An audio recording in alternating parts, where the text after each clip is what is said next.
यशवंतराव चव्हाण पुण्यतिथीला प्रशासन आणि राजकीय पदाधिकारी उपस्थित नसल्यानं सुप्रिया सुळे नाराज आहेत। सुप्रिया सुळे या संदर्भात महाराष्ट्राच्या मुख्यमंत्र्यांना पत्र लिहिणार आहेत। यशवंतराव चव्हाण महाराष्ट्राचेच नव्हे तर देशाचे नेते आहेत असं सुप्रिया सुळेंनी म्हटलंय। आरएसएस वरून भाजप नेते केशव उपाध्यांनी कुणाल कामरावर खालच्या पातळीवर टीका केली आहे। समाजानंच अशा कुत्र्यांच्या पेकाटात लाथ घातली आहे म्हणून संघ वाढत राहिला, कुत्री आणि गाढवं गायब झालीत असं ट्विट केशव उपाध्यांनी केलंय। नवी मुंबईमध्ये सिडकोच्या खारघर तुर्भे लिंक रोड प्रकल्पाच्या भुयारी बोगद्याच्या कामाची सुरुवात 20 नोव्हेंबरपासून झाली आहे। 2100 कोटींचा प्रकल्प असलेल्या या प्रकल्पामुळे वाहतूक कोंडी मोठ्या प्रमाणात कमी होणार आहे। या बोगद्याच्या कामासाठी नवी मुंबईतील वाहतूक वळवण्यात आली असून पुढील एका वर्षापर्यंत प्रवाशांना या वाहतूक बदलांचं पालन करावं लागेल। खड्ड्यांमुळे जखमी झालेल्या आणि जीव गमावलेल्यांच्या कुटुंबियांना भरपाई देण्याबाबत हद्दीचा मुद्दा उपस्थित करण्याचा आणि जबाबदारी झटकण्याच्या भूमिकेवरून उच्च न्यायालयानं मुंबई आणि ठाणे महापालिकेला आणि अन्य प्राधिकरणांना फटकारलंय। तसंच हा मुद्दा आपापसात सोडवा, अन्यथा सर्व प्राधिकरणांना समप्रमाणात पीडितांना भरपाई देण्याचे आदेश देऊ असा इशारा न्यायालयानं दिला। कल्याण पूर्वेतील अर्णव खैरे या युवकाच्या मृत्यू प्रकरणात ठाकरे बंधूंवर बेसुमार आरोप करणाऱ्या भाजपच्या नेत्या चित्रा वाघ यांच्यावर फौजदारी गुन्हा दाखल करण्यात यावा अशी मागणी करण्यात आली आहे। ठाकरे पक्षाचे कल्याण पूर्व विभाग प्रमुख किरण निचळ आणि विधानसभा प्रमुख नारायण पाटील यांनी ही मागणी केली आहे। दक्षिण मुंबईतील 13,000हून अधिक उपकर प्राप्त इमारतींचा पुनर्विकास रखडला असून रहिवासी पागडी पद्धतीमुळे त्रासलेत। त्यामुळे सर्व उपकर प्राप्त इमारतींचा पुनर्विकास मार्गी लावण्यासाठी म्हाडाला सक्षम प्राधिकरणाचा दर्जा द्यावा आणि यासाठी कायद्यात आवश्यक ती तरतूद करावी अशी मागणी रहिवासी जितेंद्र घाडगे यांनी मुख्यमंत्री देवेंद्र फडणवीस यांच्याकडे केली आहे। नागपूरच्या मेयो रुग्णालयातील फॉरेन्सिक मेडिसिन आणि विषविज्ञान विभागाच्या प्रमुखाविरोधात निवासी डॉक्टरांनी सामूहिक तक्रार केली आहे। लैंगिक छळ, शैक्षणिक गैरवर्तन आणि सततच्या मानसिक छळाचे गंभीर आरोप करत तक्रार दाखल करण्यात आली आहे। नवी मुंबई शहरातील अनधिकृत बांधकाम, फेरीवाले, बेवारस वाहनं आणि पुलाखाली आश्रय घेतलेल्या भिकाऱ्यांविरोधात जोरदार मोहीम सुरू करण्यात आली आहे। कोपर, खैरणे आणि ऐरोलीत 37 बेवारस वाहनं उचलण्यात आली आहेत, तर बेलापूरमधून फेरीवाल्यांना हटवण्यात आलं असून सिबूडमधील उड्डाण पुलाखाली आश्रय घेतलेल्या भिकाऱ्यांनाही हटवण्यात आले। मेळघाटासह महाराष्ट्रातील खेडापाड्यात आणि आदिवासी भागात गेल्या 5 वर्षात विविध कारणांनी 84,304 बालमृत्यू झाल्याची धक्कादायक माहिती सोमवारी उच्च न्यायालयात सादर करण्यात आली। कुपोषणाविषयी याचिका करणारे बंडू साने यांना माहिती अधिकारात ही भयावह आकडेवारी मिळाली आहे। छत्रपती संभाजीनगरमधील नवीन पाणी पुरवठा योजनेअंतर्गत जायकवाडी धरणातील जॅकवेलवर शनिवारी 3,700 हॉर्स पॉवर क्षमतेची पहिली विद्युत मोटर क्रेनच्या सहाय्याने बसवण्यात आली। ही मोटर एका तासात 45 लाख लिटर पाणी ओढणार आहे। मुंबई महापालिकेच्या घनकचरा व्यवस्थापन विभागानं 21 वॉर्डमध्ये कचरा संकलनासाठी 4 कंपन्यांची निवड केली आहे। मात्र या कंपन्यांनी प्रकल्पाच्या मूळ किमतीपेक्षा 30 ते 40% जादा दरानं निविदा भरली आहे।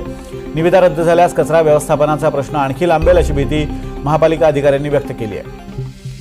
मुंबईत मध्य रेल्वेच्या ताफ्यात 15 डब्यांच्या लोकल गाड्या दाखल होणार असून त्यासाठी 34 स्थानकांवरील प्लॅटफॉर्म विस्ताराचं कामही पूर्ण होणार आहे। यामुळे लोकलची गर्दी काही प्रमाणात कमी होण्याची शक्यता आहे। पुणे मुंबई रेल्वे प्रवासाचं उद्यापासून हाल होणार आहेत। 26 नोव्हेंबर ते 6 डिसेंबरपर्यंत पॉवर ब्लॉक घेण्यात येतोय। नियमित प्रवाशांना त्यामुळे फटका बसणार आहे। या मार्गावर धावणाऱ्या रेल्वे गाड्यांचं वेळापत्रकही विस्कळीत होईल। काही गाड्या उशिरानं धावणार असून काही गाड्या लोणावळ्याच्या अलीकडेपर्यंतच धावणार आहेत। कर्जत पनवेल या रेल्वे मार्गाच्या डबलिंगचं काम अंतिम टप्प्यात आलेलं आहे। लोहमार्ग, 3 बोगदे, 44 लहान मोठे पूल आणि 15 भुयारी मार्गिका यांचं काम सुमारे 80% पूर्ण झालंय। उरलेलं 20% काम लवकरात लवकर पूर्ण करून मार्च 2026 पासून या मार्गावरून लोकल चालवण्याचं नियोजन रेल्वे प्रशासनानं केलंय। रेल्वेमधून विना तिकीट प्रवाशांकडून 141 कोटींचा दंड वसूल करण्यात आलाय। मध्य रेल्वेनं ही कारवाई केली आहे।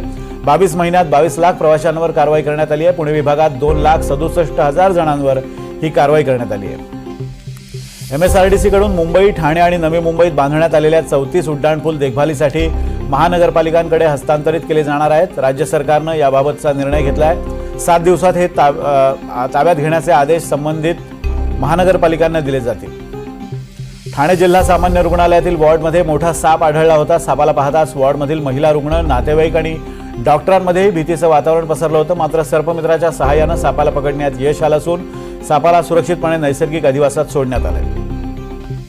प्रभादेवी, दादर आणि आसपासच्या परिसरात सध्या मोठ्या प्रमाणावर विकास कामं सुरू असल्यानं परिसरात धुळीचं साम्राज्य पसरलं। यामुळे स्थानिकांच्या दैनंदिन जीवनावर मोठा परिणाम होतोय। यामुळे नागरिकांच्या आरोग्यावरही धोका निर्माण होण्याची शक्यता आहे। राज्यातील हवामानामध्ये गेल्या काही दिवसांपासून स्पष्ट बदल जाणवत असून वातावरणात सतत चढ उतार दिसत आहेत. थंडीचा जोर काही प्रमाणात ओसरला असून ढगाळ वातावरणामुळे सध्या गारठा कमी झालाय.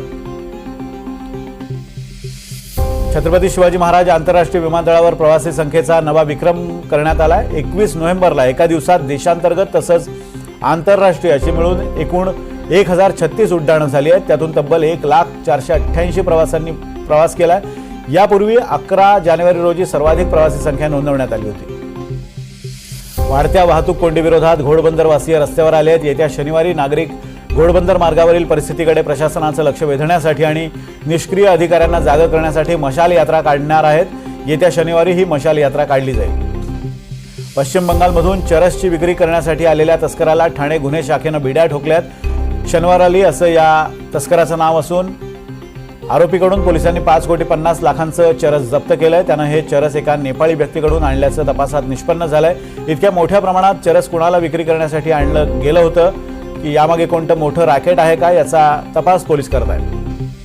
मुंबईमध्ये वायू प्रदूषणाचं प्रमाण झपाट्यानं वाढतंय. शहरातील हवा गुणवत्ता निर्देशांक अनेक ठिकाणी वाईट श्रेणीत नोंदवला गेलाय. आज मुंबईतील AQI थेट 228 वर पोहोचलाय. मुंबईतील हवेची गुणवत्ता अत्यंत खराब, नागरिकांचं आरोग्य धोक्यात आलंय.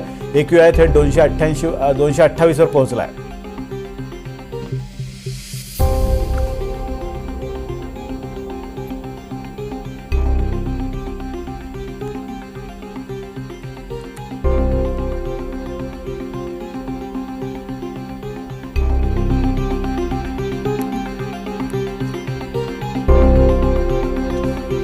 नवी मुंबई आंतरराष्ट्रीय विमानतळावरून प्रवासी वाहतूक सुरू होणार असल्यामुळे विमानतळाला जोडणाऱ्या मार्गाच्या दुरुस्ती कामाला गती आली आहे. 7 दिवस चालणाऱ्या कामासाठी वाहतुकीत बदल करण्यात आले. 1 डिसेंबरपर्यंत हे काम चालणार आहे. या काळात या मार्गावर वाहतूक बंद असेल.